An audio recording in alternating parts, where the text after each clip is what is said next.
Wow. Hawaii, Jaje Wite, Marcus. Hello, my name is Marcus. I'm from the Osage Nation, Potawatomi, Delaware, and Puerto Rican on my father's side. Thrilled to be here to have a conversation as we close out the Indigenous Day. We wanted to have an Indigenous conversation, Indian to Indian, in somewhat of a capacity, and we'll explain that as it unpacks. But first up, I got to bring my brother on here, six-time Grammy Award winner, multi-platinum, super accolades all over, halftime show at the Super Bowl, just came back yesterday from the UK with a Black Eyed Peas album they're working on right now. I'd like to welcome Taboo from the Black Eyed Peas. Oh, what's up, relatives and all the people that are tuned in to this amazing experience. First of all, I want to take time to thank Sadhguru and his team for making this possible. Marcus, MC1, thank you for moderating and being part of this. You know, it's been a blessing to be able to be a voice to Indigenous communities. I am Shoshone, Hopi, and Mexican on my grandfather's side, but I've always been an advocate and educating myself more about my history and my ancestry. And now to be able to speak on Indigenous Peoples Day, I'm just very honored, and to speak to this amazing man, Sadhguru, who's been on an amazing journey to learn about Native culture. I want to say thank you again. I appreciate that. That's awesome, Tab. And speaking of Sadhguru, he's a yogi, a mystic, visionary, named one of India's 50 most influential people, the recipient of 3 presidential awards. He's touched the lives of millions of worldwide through his transformational programs. He's the author of the New York Times bestseller, Inner Engineering, The Guide to Joy. Sadhguru has been an influential voice at major global forums. He's established the foundation as a nonprofit, the Isha Foundation, volunteer-ran organization operating more than 300 centers, supported by over 11 million volunteers worldwide. That's just the tip of the accolades. If you can Google him, there's like a whole bunch more of crazy global accolades to bestow on him. But also, we'd like to introduce him at this time. Sadhguru, if you'd like to make your way in there. Namaskaram, and it's wonderful to be connecting with both of you, Marcus and Tab. Well, I must say that I'm sorry that I had not heard your music, because you know, my life has been so busy, means 365 days I'm non-stop on. So there was a time when I used to listen to Western music. I was a kind of a, I grew up in '60s, so rock and roll and then blues and stuff, but the recent music of anybody's I've not really heard. But just now, after they told me about you, then I thought I'd listen up something, then I heard this song, Fight. And I thought that's a great message, because I've been talking about this continuously, how the most important transformative process for any human being is to be conscious that we are mortal. If we are conscious that we are mortal, what it means is, we understand that we have a limited amount of time and energy. Once we know we have a limited amount of time, every day, every moment, if we are conscious, the way we will look at our life, the way we look at every other life, and what we would want to do with every other life and our life will be completely different from how people are living right now, because people are going about as if they're immortal. That was a great message that you delivered, Tab. I'm sure, I think your crowd must be, your followers must be very young people all over the world, and I'm glad that message has been delivered to the youth of this world. It's very, Thank very you. important. You know, our music has a huge demographic of, from 60 to 50 to 30 to, Oh, you missed 20 out on me, huh? millennials. I know, man. I got to get you on to Where's the Love. Where's the Love is a great message. That's our first major hit that the world really gravitated to, and it had a strong message on the heels of 9/11, the tragedy that happened in 2001. But messaging has always been part of our DNA. You know, Black Eyed Peas, we always make sure that we are socially conscious, but also spread a message about our surrounding and what's happening. The fight was just a direct reflection of the trauma that I experienced as a cancer survivor. I was diagnosed with cancer in 2014. I did 12 weeks of chemotherapy. I did holistic healing and also chemo to try to offset the westernized medication. So I fought for 12 weeks, 5 days a week, 6 hours a day, and I'm here. I'm here to let people know. Glad to see you here, man. Glad Yes, to see you sir. here, healthy and well. We're really glad to see that. I'm Yeah, telling you man. Thank you. from Thank you. my heart, I'm saying it's really wonderful that I you're back and appreciate healthy and well again, back at your… it. what You you're good know, at. I, I kicked its butt, man. And I stood strong with this horrible disease. And I said, you're not going to take me out because I got more fight in me. I'm a warrior and I'm going to show this horrible disease that I can beat it. So I took on the task of being a voice and an advocate for, cancer awareness.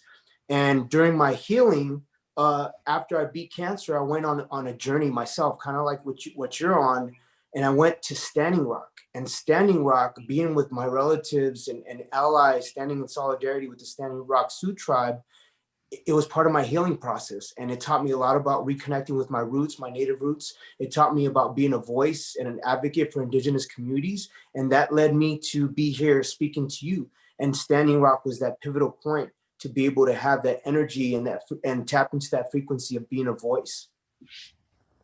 Wow. Actually, if you don't mind, I think that's a good one of the things I like to make sure we frame as we spend this time together is that this is going to be a fireside chat. This is a time for us just to kind of talk around about. I got fire. You guys have no fire. I Only I know. got fire going, huh? So I'm I don't saying have you the actually got fire. the fire. I You got the got water, flow oh, water. nice. Water is life. Water is life. Mini Wachoni. Yes. But right off the bat, I would like to ask Sadhguru about just real quick if we could just pull the elephant in the room real fast before we unpack a lot of our conversational issues. Is just so we were named Indian, even though we're Indigenous Americans and we had different tribes. There's over 500 different tribes in the U.S.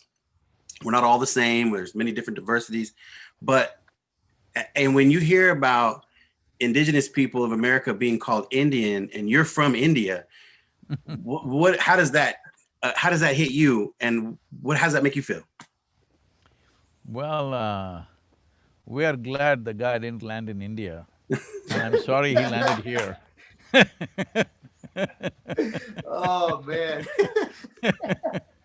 I love that you called him the guy. Yeah. Nice. Classic, man. So that leads to you traveling through you're right now on a 22-day American tour, kind of, where you're traveling these different Indigenous communities. Can you tell us a little bit about what sparked that and the places that you've been? I must tell you this is in 2003. I was writing a book, so I went… somebody offered me a small cottage near the Center Hill Lake in Tennessee, near Cookville. So I was staying there and working on this, so one day I took out a walk into the forest and I just was walking. Well, different people may understand this in different ways, but I saw something, a kind of a frozen spirit just standing there in such a state of shame, pain, resentment of… this is someone who held another person, a more important person like a brother, but he could not protect him, he was killed. And he just stood there and froze as a spirit. And the level of shame and resentment and anger and a complex pain above all. I have to tell you, in my life, probably that's been the most painful moment in my life. I've never seen that kind of pain, that Indian spirits, the Native American spirit standing there like that. So then I wrote this poem and I did something with that force. Shall I read that poem to you? Please. Yes, please. It's Please. called America. The brooding darkness of these woods fed upon the native blood. In the twisted tangle of the fallen wood, the spirit of the fallen Indian stood.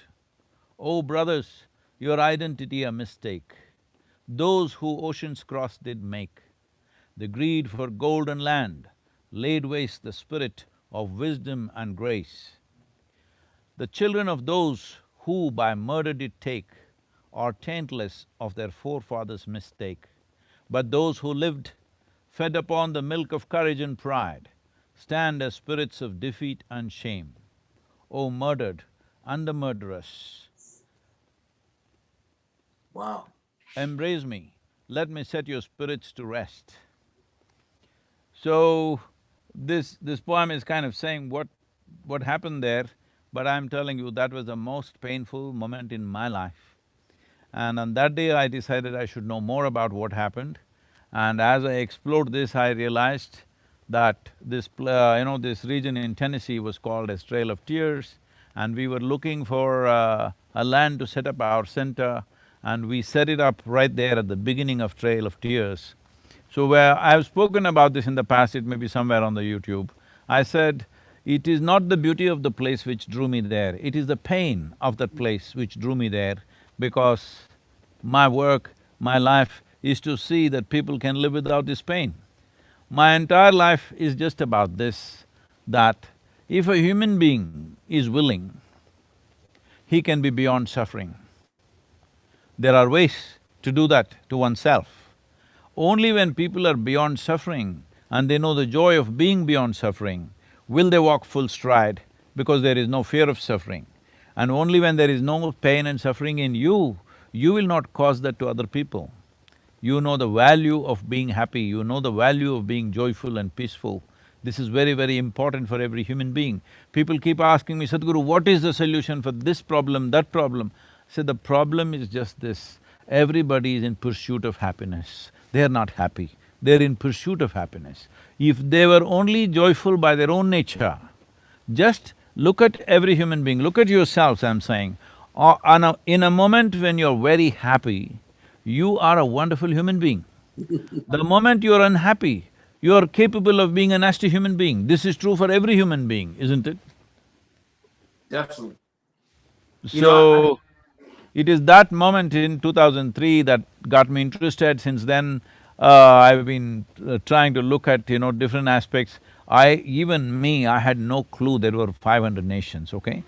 In our minds, we think Native American means Native American. Okay, we heard a few names of Apache, Sioux, this, that, like this, maybe 4, 5 names. Rest of it, simply it's not there. I'm saying even with people who are well-traveled, well-read, even with them, nobody knows about this. Only now, in the last few months since I've been wanting to do this trip, I've been looking at this, please. I've been looking at this and I'm amazed at the level of, we've been to Cahokia, we are going to the Chaco Valley. It's amazing as to how much has happened, and from 40,000 years. That's not a… 40 millennia is not a joke. yeah. You can't obliterate a culture like that.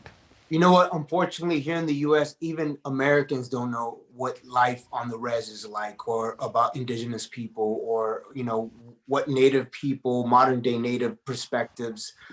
They've been so disconnected because Indian reservations or res life is so disconnected from city life, and that's systematically been done. It's been years and years of treaties that have been broken throughout the years.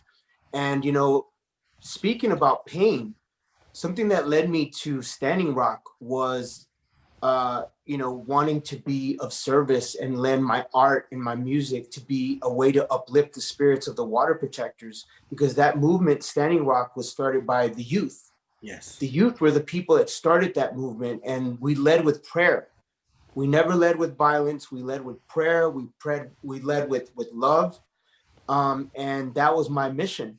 After I beat cancer, I said, I want to go, something's calling me to go to be of service and to do, to not only to perform, but also to learn about, what life is like on the res, learn about my Standing Rock Sioux brothers and sisters, learn about different tribes, learn of the elders, like speaking to elders and non-native people. And it was just standing in solidarity. And I learned a lot about myself. I learned, for so many years, I've been caught up in I and about me and my career, that when I went to Standing Rock, it humbled me, and I surrendered I to become we and us. And how can we be of service to everyone, with our platform and our blessings? Because, I'm in pop culture because of music, But really, if I just shine the light on myself, I'm not using this blessing correctly the way that I should. And my grandmother instilled that in me. She said, don't ever forget about your roots. Stay grounded. Keep your hands into Mother Earth. And she was the strongest beacon of light in my life. She was a strong Native woman from Jerome, Arizona. And I think that was her spirit taking me to Standing Rock and saying, look, this is where you need to be an advocate. You need to be a voice, and always, lend your voice to these communities that need it. There's I always say the voice of the voiceless, because there's not a lot of people in pop culture that happen to be Native that can actually speak to the world on a global stage. And I'm just using my platform to be able to give back to Indigenous communities. And that's how me and Marcus, we came together because of that, and I kind of brought him out of retirement because he hung up his cleats, as he says, in music, and he Marcus. stopped doing music. This guy is retired, I can't believe that. He retired, and I was like, who are you, Michael Jordan? So he puts his I must cleats tell you, up.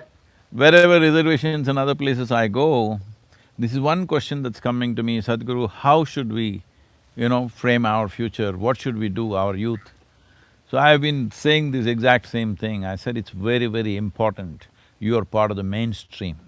At the same time, you don't give up your roots. You must go through modern education, you must make sure that you're successful, you are part of the mainstream. You don't become an archival people. You're not archive. You're not somebody's archive, you're not some kind of an exotic archive to look at.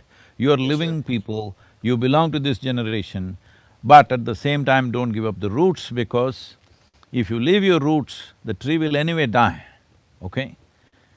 Today, the leaves may be green and tomorrow it'll become brown, that is in no time. But the important thing is the roots are nourished. So it's important that in your reservations, you must educate your children in your language, in your spiritual process, in whatever mysticism and exploration that was happening and the culture. But at the same time, you must do well in the modern world, because you're living people, you are not an archive for somebody to come and look at you like you're from another time. You're not from another time, you're from here, now. Yeah. And it's a balance for me, man. Being having both perspectives. My Mexican side, which is Mexica, which is indigenous as well, because of my grandfather, but my grandmother was like my mother. So she always spoke highly about her native roots. And I've always balanced it, being a city kid from Los Angeles, but now really wanting to learn and educate myself and not being afraid to not know everything. I don't know everything. I'm not the all-knowing native guy. I'm not that. And I never claimed to be. And I humble myself in front of people that may know more than me, because I just want to learn. I want to be a student of learning and always trying to do better. And if there's moments where I make mistakes and I don't follow the right protocol and I learn how to bounce back from that, that's just me being human and not being afraid to be to have imperfections and have flaws and go about mistakes and things that we, as we learn and we try to educate ourselves, we're not going to know every single aspect. But man, I'm a student, man. And even with Marcus, I ask him for advice, and I ask him, hey, is this the right thing that I should be doing? And he's like, hey, this is how we should maneuver. Let me vet it out for you. Because like I said, I'm unapologetic about not knowing, because I was not from the res. I didn't grow up on the res, and I never claimed to be.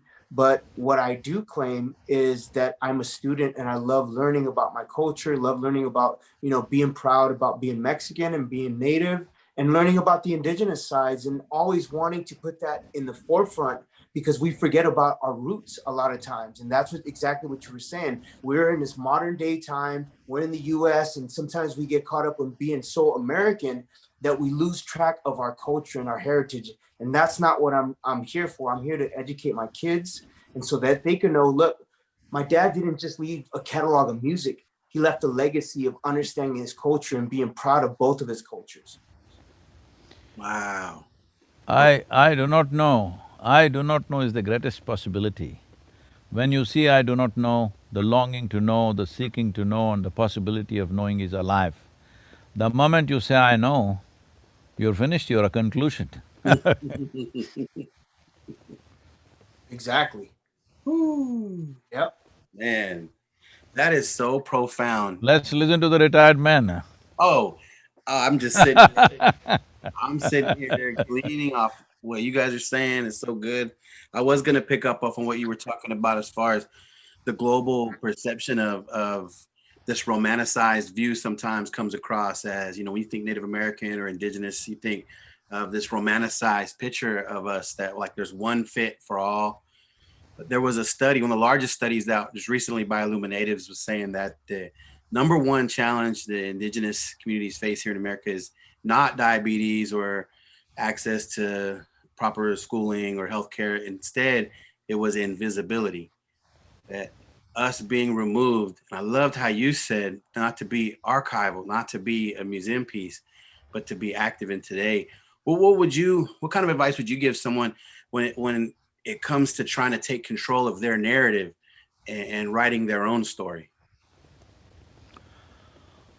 See, today if you have to write your own story, first thing is you must be educated in today's language, today's culture, today's literature, very, very important. Mm. At the same time, as I said, your roots must be strong to write about that, otherwise you yourself may get lost. This is a problem in every culture. I'm saying it's not just here in North America. In every culture, people trying to become modern, they lose their very, roots. So keeping this balance is very important. This is why, anyway, usually the schools are only 8 months. I think the Native American reservations altogether should come to arrive at some kind of education system of your own, where at least for 2 months in a year, every child till they become 15 years of age attends these 2 month summer schools or whatever, where I know this may be a controversial thing for me to say, and it's not in my place to say this, but I'm saying this out of concern, not out of some kind of creating some uniform thing. I know every tribe is distinctly unique and, there are languages are different, cultures are different. But still we have to arrive at some common thing, because cultivating and retaining 500 ways in today's world is going to be extremely difficult. 5 ways at least we can do, maybe 3 ways we can do, 1 way would be easy, but maybe it's not acceptable to everybody.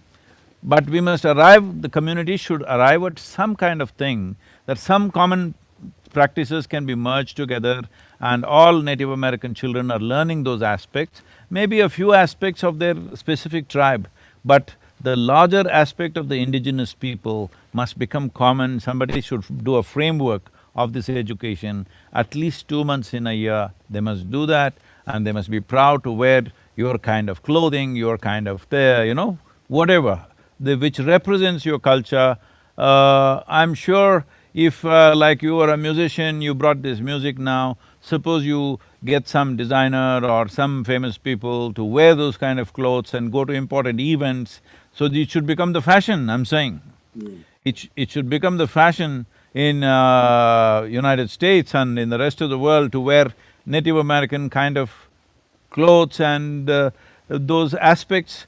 Actually, without knowing from where it comes, I see in India in many homes they got dream catchers. I asked them, where did you get this? They have no clue. They said, I saw somewhere and I bought it. So I'm saying it's very important, certain products, certain clothes, certain aspects must go. I myself bought some, the pottery now. It's incredible. It's incredible means I'm telling you, I have traveled all over the world. What they have done with horse's hair and the pottery in that Lakota Sioux region is unbelievable. I know the Hopis are doing something fantastic with pottery, but this has not found international market. Yeah. These are all Well, different ways. Today it is all about branding. I know you guys know more about branding than me, but I'm telling you, it's all about branding. I don't think Native American people, their products, their language, their clothing has been branded properly. I think it needs branding. well, can I interject on that? There's a certain level of protocol and respect that comes with appropriating native patterns or clothing or designs, and I've learned this myself. Just there's a certain way to approach that conversation. It's a very sensitive conversation, and we have to be empathetic about the intergenerational trauma that has existed throughout the years of the native people, especially from getting stuff land taken and just like basically bullied throughout the years and the genocide that has occurred. And I'm not trying to be like a downer or anything. I'm just trying to keep it 100 and be as real as possible, because this is a conversation and I welcome all conversation. And since you said that, I just wanted to clarify that there's a certain protocol that I'm learning about. There's a certain way, you know, when you're using a pattern or a design, that sometimes certain tribes or certain people may get offended by that if you're non-native or if you're not from that tribe. So that's a very sensitive landmine that we have to be careful about. And that's something that I always talk to Marcus about, is like, hey, what do you think about this? And he's like, well, let me check that out, because you know, this design goes with this tribe or this Pueblo design or this, you know, northern plains design. So it's just learning and not wanting to appropriate it, you know? See, I heard about the sensitivities. Yes, I appreciate that very much. That's why I said maybe it's not in my place to Yeah. even say anything about it. But at the same time, my concern is that it's important that, see, you're not going to educate the world about 500 tribes. It's not going to happen, let's understand this. See, it's like in India, we have 19,000 languages.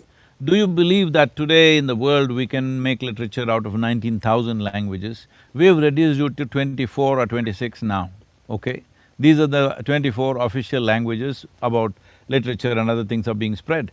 But 19,000, how do you do it? So in ancient times, it was all distinctly separate languages. So we've brought it down to 24, there's a huge loss in that, there's no question. There's huge loss. Similarly, this 500, if they all are very proud of maintaining their individual identity, I understand that pride, I know, especially when people have suffered, that pride is very important. But for the future generations, I feel it's important, some melding needs to happen, because you cannot present 500 different aspects to the world, it's extremely difficult. Yeah, I would say it would be fantastic if all these tribes or these leaders meet for a conference once a year and see how can we, you know, I love how that. can we make this a futuristic thing? Don't… I love see, that. what's happened in the past, nobody can fix the past, all right? We cannot fix what happened yesterday. What we are trying to do is that the future is good for the next generation of people. That is what is most important. Right now, you talked about the land. See, the land, what happened in the past, well, there's no point talking about it. But the reservations were made, but now people are selling away the reservation land, and after 50 years, there'll be no reservation because everything is sold out. So it's important that… I've mentioned this before, but I will say this again, I know this may cause a certain amount of political whatever, but I'm saying this, that as national parks are protected, reservations must be protected. Now the problem is, for economic reasons, a Native American person wants to sell his land, why should you stop him? That's the argument. I'm saying he should be allowed to lease it, and for a maximum of 15 years.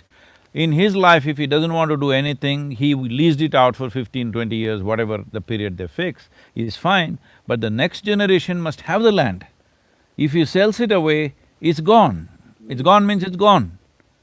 Language is gone, culture is gone, spiritual process is gone, your ways of doing things is gone. If land goes away, then that's it, okay? That is complete decimation. So land must be kept, it's very important. Even if it is a tenth of the land that you had earlier, at least that piece of land must be kept for good. It should not be sold.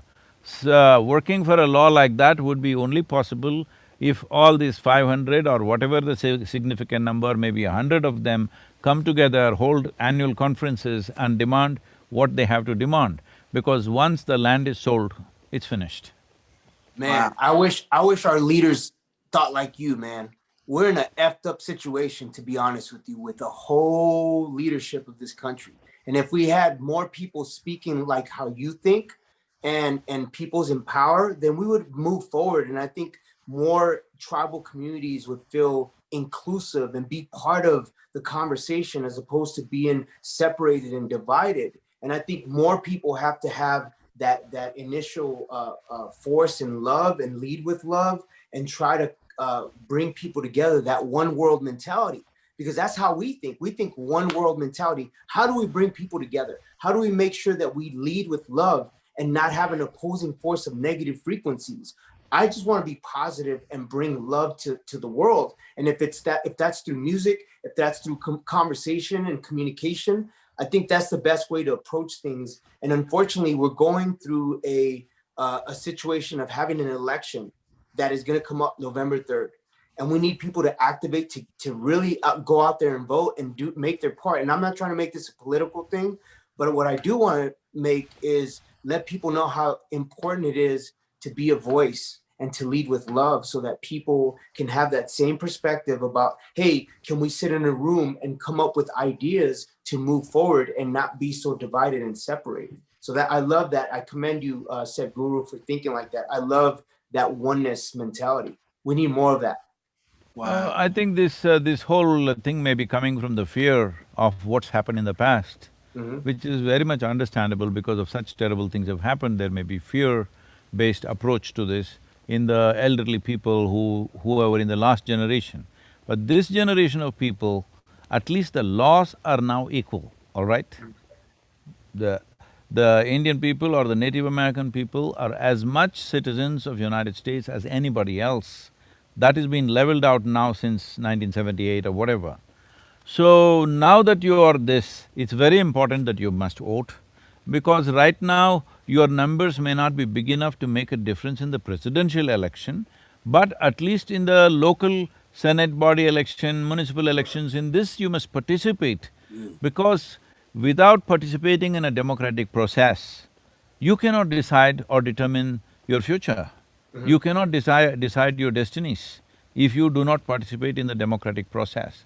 Well, the larger election, the presidential election, you may not have the numbers to determine anything there as such, as far as I know. I may be wrong, but I'm saying more than that, the local elections, who's your local congressman, who is your Senate representative, who is your municipal representative, this is very important, and I mean people must participate in that. If you think putting together a conference of at least the major elders, in a quiet way we can do it, we don't have to do it with great publicity or anything. If you think like that, if you think we can contribute in… Huh? I would love to be part of that conversation. If you think we can contribute it in any way towards that, we will be most willing, because these people need to be freed from the fears of the past and they must plan for their future. This is very important. You know, speaking of love, land, and leadership, and an example of, you know, some of the, where all those qualities have kind of came together with the Black Hills, you know, that land has been monetized and the government has issued that set aside billions of dollars, and the tribe has not have not taken the check, because they don't, like you said, they don't believe that the land can be put a price on. And so that leadership there is the kind of leadership that is a good example of when you lead with love and respect the power of the land. Speaking of the land that you were just at, I've been to Bear Butte. I've tied tobacco to the trees. I've spent time there, and I know personally the power. If you wouldn't mind expressing a little bit about what that time was like for you in those sacred spaces. I have too much to say about this. To make it brief, I will stick to one point.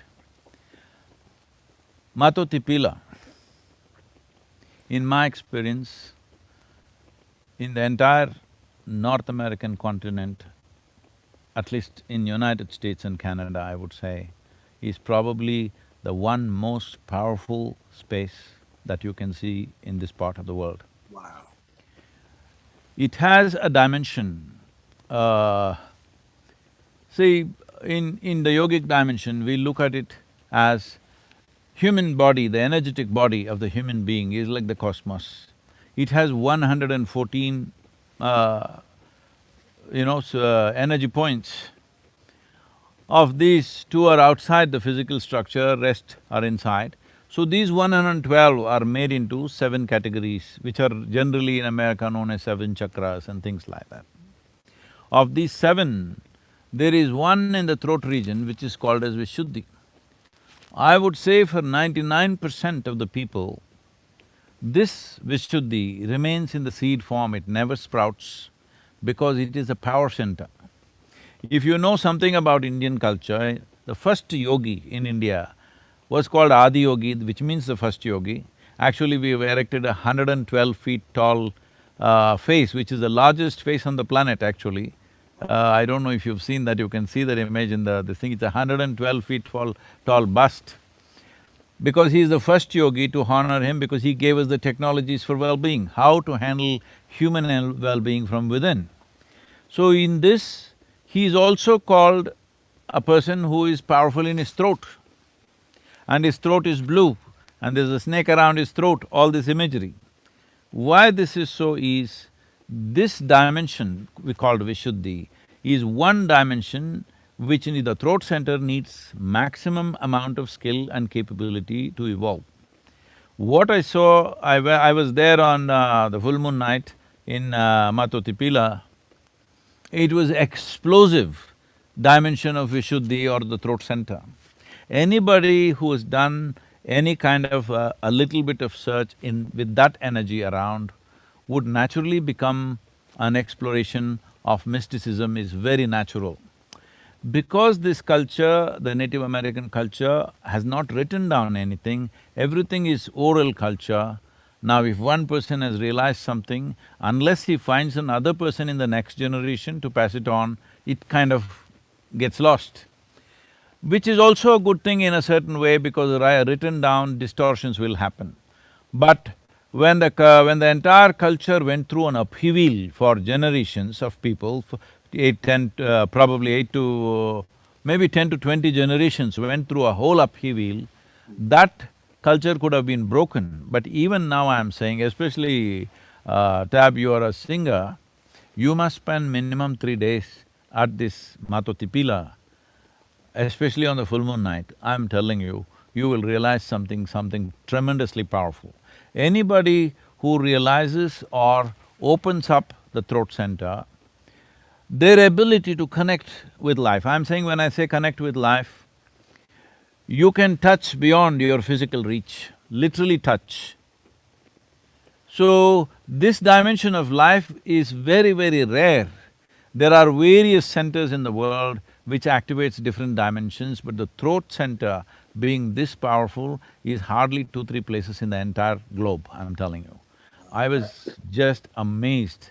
The way it is reverberating with this dimension of life is just absolutely amazing. I do not know how it has happened. Nature has done it. In India, we create our own structures. We create consecrated structures to reverberate this kind of energy, but what we make is of small proportions. But here it is standing in such a magnificent form, and this in many ways… I've spoken in detail about this, I don't want to go into the detail. This in many ways, whether tribes were from the plains or from the mountains, from the coast, wherever they were, this has influenced the entire culture in a huge way, because when I hear the Native American voices, what I see, I have no scripture in my head, I don't have any bookish knowledge or religious knowledge. All I have is, I can feel the place with my eyes closed. One thing that I see with the voices, the way they're going about is, they're expressing their voices along with the geometry of the land. When you produce a sound which is in sync with the form that you see, then we say this is a mantra, because now the combination of sound and form are working together and suddenly it becomes an explosive force. So, when I see the Native American music and the terrain that they were looking at and making these sounds, not always words, just sounds, because sound is important. Words are made up in our minds. Sound is real, sound is a reverb, and sound has a geometry of its own. If you utter the right kind of sounds, it will touch the forms, it will embrace the forms. In this there is tremendous power. This is where I see the entire Native American spiritual process is rooted. Whether people have physically been there or not, it doesn't matter. Because even without physically being there, you can connect with it. If you connect with the land, you can connect with this dimension. And if you connect the land and the sound, you will definitely connect with this Mato Tipila, because this is not a physical thing. There's an energetic dimension to that. See, we have a physical body, but without the life energy, what is this physical body? It's just rot, all right? So what is a stone? A stone is nothing unless it has an energetic body. Here there's an energetic body expressing this dimension of the throat center in the human system in an extremely powerful way, which is… I've never seen a place like that in my life. I've traveled literally everywhere, I'm telling you. That's So amazing. that's been one of the most profound things, and Cahokia also was a great thing for us to see, because we discovered certain things that what they have done there, and some things that have gone right, some things that went wrong there. That's a different aspect, but this Matotipila is a must for every indigenous person. It's a must, whether they go there physically or otherwise, they must connect with this. This is where the power is. The basis of your culture in some way energetically is here. And with connecting with that could also be the liberation for the future. Yeah, that's actually the good medicine that we speak about with frequency and sound. You know, when you speak on waveforms and the way that we, with our technology, when we record our music, we use Pro Tools and we use sound waves to see the different tones, the tonality, the delivery of your vocal, or even a melody. And when you say that, it reminds me of how music and color and emotion and all that, how it all comes together and has a higher frequency that when you tap into it, it's like a spiritual connection that I feel when I step on stage. When you said about the you know, the chanting or the prayer song that you heard, it reminds me of the moment that I spent at the camp at Standing Rock and listening to the sacred drum circle and the prayer songs and the different frequencies and sounds that I heard, and how I felt connected to my ancestry even more, because it was a sound that it was very new, but it was so connected, and I felt like I had heard it before, but it was something new. It was a new frequency that I tapped into, and it was a higher frequency that I never even knew that I could tap into spiritually. And you know, it was native relatives that took me there, you know, and I wasn't on peyote or any type of hallucinogens or anything like that. It was just natural. It was a natural connection with Mother Earth, the tones, the music, the melody, the chanting, the prayer song, the good medicine that people always talk about.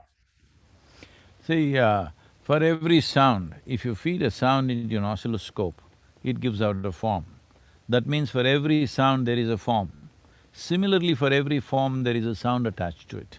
What I see is they, the ancient people of this land, are uttering sounds, looking at the land, and literally kind of making a map of the land in a sound form. The geometry or the symphony of… the geometric symphony of the land and the sound matching together, and which has been the basis of powering this thing. I think this is one of the reasons why, being here for thousands of years, they didn't want to build anything, because when in one part of United States the Chaco Valley is built the way it is built, others could have learnt in no time. In a couple of generations they would have picked it up. It looks like consciously they did not want to damage the land, because their whole thing was feeling the land with sound and empowering themselves with that. In this process, this Matotipila is a significant influence. Wow. Now, so And what a tragedy that it's being called as Devil's Tower today. oh yeah, well, we'll call it that. So with native music and indigenous music, consider there's some other aspects that are considered sacred. I know in Indian music there's some spirituality that utilizes consecrated sounds. How would you balance maintaining the integrity of the sacred sounds while keeping them relevant globally?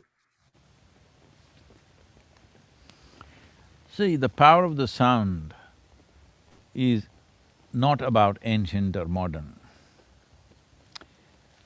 As I said earlier, see, we're speaking English language. Language is a conspiracy between two people.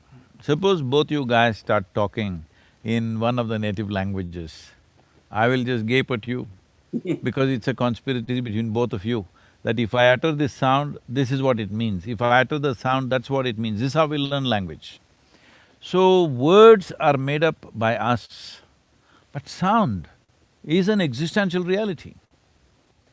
So, this sound, if you utter it in a certain way, it doesn't matter which part of the world you are, what you are. When the sound when I said you can actually touch people, let us say 10, 20, 50,000 people are there in your concert. If your Vishuddhi power is on and you utter sound with that, I'm telling you, you can physically touch every one of them. Yep. And that experience, no matter who the hell they are, where they come from, they will not miss it and they will never forget it. Wow. Yep. I feel that with hip hop culture as well, you know, like me and MC1 can say a line and you can like, just because you know hip hop culture, MC1, you can complete the line. Like if I said the hip, the hop, the hippie, the hip hop, you don't stop. The rock to the bang bang boogie. So jump your boogie to the boogie the beat. Bang. Right? Right. What you hear is not a test. Yes. I'm rocking To the beat. There it is. Hip hop culture has been immersed with sounds, rhythm, rhyme patterns, cadences, and that's the beauty of not only our personal connection with our culture, but also this musical culture called hip hop. And that's the thing that brought us together, is because we love, you know, rapping and break dancing and DJing, and we appreciate the elements of hip hop. That's the reason why I think language, we don't need to, like a kid from Japan that doesn't speak English, he could be a b-boy and we could speak on the dance floor and just break dance and have that same camaraderie and share that same language and that frequency on the dance floor. Or an MC, he knows cadence. He doesn't necessarily have to be rapping in English. He could be rapping in Spanish. And you just know cadence, and hip hop culture has that same type of connection. It's like a frequency. It is frequency, and that's why I always talk about frequency, man. Tell me when you're going live next time, maybe I'll be there, huh? For sure, man. Maybe we could do something together. We'll have like a cool seminar and a hip hop show at the same time, and we'll have like, you know, a cool performance and have like a Q&A thing like right now, so that we take this on the road and do some cool collaboration, because this is kind of new for me, man, to be able to speak to an amazing person like yourself. You know, I'm a hip hop kid, and yes, I'm native and Mexican, but at the end of the day, I love hip hop culture, and I love breakdancing and MCing and songwriting and DJing. And for me to be having this conversation with you, it's just another notch on my belt of amazing moments in my life. So, you know, and I'm not trying to, you know, like juice you up or anything, but this has been amazing, man. It's very informative. I'm learning a lot. I'm listening. One thing is to listen and to absorb the information and welcome the information. And that's something that's important to me, is I want to be a student of the world and listen to perspective and you know, sound-minded people like yourself who are, you know, exploring the U.S. and exploring indigenous communities, and I really appreciate that, man. We need more people like yourselves, and we're very blessed to have this conversation. I will send you two books. One is Inner Engineering, another is Death. Okay, I released a book called Death, the Inside Story. But for Marcus, I will send him something more crazy, because he needs something more crazy. Oh man. You're also in Los Angeles, Marcus? I'm actually in Oklahoma City. Okay. Hey, we're passing through Oklahoma sometime in the next week. Got to connect. We're gonna have to connect then. You know, something I would like to speak on, being that we're celebrating, I know it's almost, you know, 10 o'clock, but we celebrate Indigenous Peoples Day today in Los Angeles, and I was very honored to be part of the first Indigenous Peoples Day celebration in 2018. My group, Black Eyed Peas, we performed along with our mentors, Redbone, PJ Vegas, and his dad, Pat Vegas. And we had all these amazing native artists on the Tongva land. The Tongva people were represented. The Gabrielino people were represented from Los Angeles, and we had all these beautiful energies there for one cause, and that was to celebrate and honor Indigenous people from Los Angeles, but also around the world.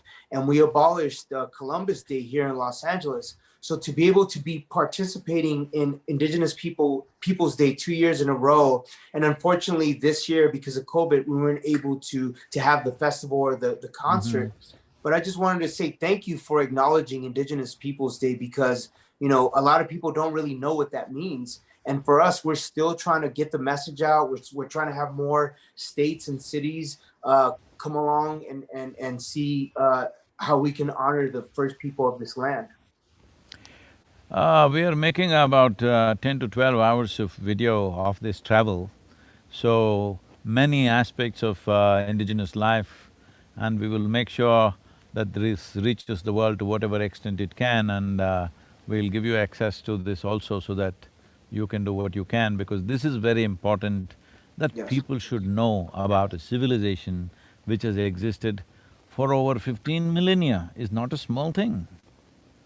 You can't Yep. just forget about it just like that. Yep, we invisible no more, man. We're trying to, be the bridge between modern day, people and allies and relatives to be able to honor and celebrate our ancestors and our relatives from the past, and that's important. And this is something that, for me, as a 45-year-old man, and I have my own kids and I have my wife, and I try to be as open-minded and as informative about this modern day life that we're living, but also like educating my kids about the past, because they don't teach that in American textbook. They don't teach that in American studies about the history of Native people. They give you this facade about pilgrims and Native people on Thanksgiving, and that's what you learn about. So unfortunately, we don't have access in American schools and in academics to have that type of reality and historical actually real conversations. And that's something that I'm trying to educate my kids about Thanksgiving and this misconception about pilgrims and Native people. Tab, one important thing, one important dimension which could be a very major thing in the world, particularly in California and everywhere else in the world now, is… See, today everybody is talking about ecological concerns and environment, but environment is only in a textbook or it lives in a school or a university. But the significance of Native American people is, it lived in their hearts, environment was in their hearts. Yep. Till this happens to this generation and the next generation, unless ecological concerns are living in our hearts, not in textbooks as some abstract science, till that happens, there is no solution. So this is one line of Native American life which can be brought forth in a very strong way, and everybody will stand up for this because entire world knows now this needs to happen. I am very much a part of various aspects of United Nations agencies doing this. We are partners with them, and we have major ecological movements in India, one of the largest in the world, called Rally for Rivers, where 162 million people participated in this movement of 30 days. 162 million people. Okay, that's the largest movement ever for ecological aspects. So bringing out Native American culture as the most eco-friendly way of living, not only of living, the most important thing is they carried it in their hearts, not in textbooks, not as an abstract science. This one angle could make the entire indigenous population very relevant for today and tomorrow. Beautiful. Yeah. Hey, And before we always talk about that, Marcus. We always talk Yes. about being city, like in the city life, and being me. I was born in East Los Angeles in a predominantly Mexican American community where there wasn't a lot of Native connection, and my grandmother was the only type of connection that I had to my native roots, because like I said, I was born in the city. So I had to go on my own journey to figure out, hey, where I come from, asking questions, wanting to find out about Jerome, Arizona, where my grandmother was from, find out about the roots. And even to this day, people try to question, as you call it, MC1, the Indianness, right? They try to question and say, well, what, there's this thing called blood quantum that they try to dissect and try to say how much blood, quantum do you have, or how much native blood do you have? And in actuality, it's like, this shouldn't matter about a blood count or something that a lot of people get so caught up in. And it's like for me, I'm like like I said, I'm trying to be a student and trying to learn as much as possible. And I don't get caught up in a lot of it, but sometimes I have to call MC1 and be like, hey, MC1, is this noise that I need to unpack? And he's like, no, you just can't mute the noise, man, because you're going to get hit left and right with all this nonsense. And there's going to be people that are going to try to bring you down. There's going to be people that are going to support you, but there's going to be people that are envious because all you want to do is help and be a voice. And that's something that's very important to me. So, I think Marcus has been one of those people that's a go-to person, because like I said, being a city kid, not knowing everything about my native roots, but wanting to learn, I do ask those questions. And I have a lot of mentors, and I have a lot of people that inspire me and keep championing me to gain more knowledge. So what I appreciate about you, Tab, is your willingness to be a student, and we're all students, because I'm not an indigenous expert. None of it. We're all on a journey, and that's always impressed me that you, at your stage, at your platform, you could, if you wanted to, feel like we said earlier, you could have already said I know instead of I don't know. So with these last 2 minutes we got, I'm gonna split it up between you guys. I realize there's, between the two of you guys, there could be countless people watching this, and also with the recordings to come. So also, disclaimer, I do believe that Sadhguru, you were invited to the Bear Butte and that place that you described as so powerful. You were there on invitation, if I'm correct. And so this last couple minutes, what would you want to say to those that are watching as we leave them with your final message, your final thought? See, what I see is there is a whole lot of people are soaked in a certain level of defeatism, kind of resentment and anger. No, this should go. We must come out of this strong and well, because you are the original people in this land. There is a value for that, and it's a long culture behind millennia of culture. So as a part of this, I'm seeing we must offer tools for them to walk out of this mental blocks that they have. So as a part of this, I'm announcing now that we have what is called as Inner Engineering Online program. So we're for anybody who is indigenous people, we won't check your blood, this thing. If you say you're an indigenous person, we will give 75% discount. That 25% we are charging just to get commitment, so that they don't take it too easy. It is a limited amount of this thing. 25% of the cost, I will offer this Inner Engineering Online program. It is just they have to go to innerengineering.com and they will know all the detail. They can it's a 7-session thing. It's a self-empowering program. More than anything, it's about engineering yourself in such a way that your mind, your thought, your emotion, your body is not an impediment in your life. Your body and mind should work for you. Unfortunately, for most people, their own minds work against them. So to release them from this, I want Native American people to go through this, and for this purpose, I will offer a 75% discount so that all the youth must go through this, because they are the future and they should be able to present this culture in a very proud, but in a way that it merges with everything else in the world, not sitting separately. Sitting separately is not going to help. We must see, Mahatma Gandhi said this, we must open the windows and doors of our home where the breeze from every other culture should pass through our home. But it should not blow away our home, that's very important. But every breeze from every culture, every nation, every religion, whatever there is, must pass through our home, but it should not blow away our home. That is what I would say to the indigenous people. It's important you allow the today's… whatever the culture of today, whatever is happening in this country and the rest of the world, you must embrace that. At the same time, not blow away your own TP. It's very important. All right, so I'm going to say this, and I'm going to speak from the heart, because I'm very thankful to all the viewers and everyone that tuned in. And I'm looking into this camera and I'm saying, thank you, Sadhguru, for even thinking of me to be part of this conversation, because you could have went with anybody, and something, there was a higher power that brought us together to have this conversation.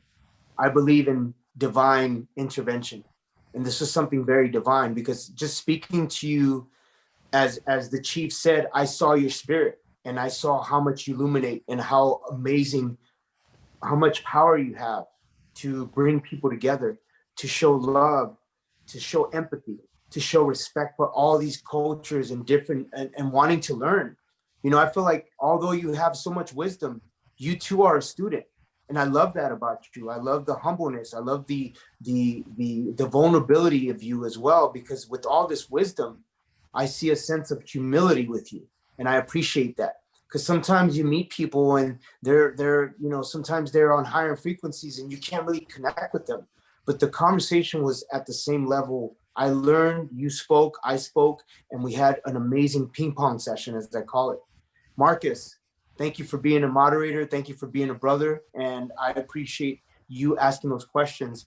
And what I would like to leave this conversation with is a blessing from Creator to all of you. Please love one another, respect one another, and make sure that you lead with love at all times. This is important.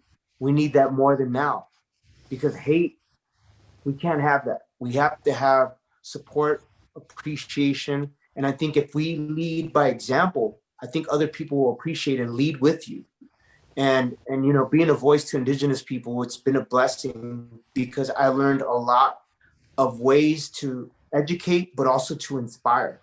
And I think this conversation was an educational conversation, but I also got inspired to continue leading, to continue being a voice. So I'll leave you with that. And I'll leave you with one more thing. The road to success is always under construction. And we are the architects and the pioneers of that path. Love you guys. Tab, we'll send you a link to the inengineering.com. Please explore that possibility. And we will be breezing through Oklahoma and we will clash with Marcus, of course. Yes, we'll count on it. Thank you, guys. Thank you very much. Thank you very much. Thank you so much. Wonderful. Wonderful. Thanks. Thank you.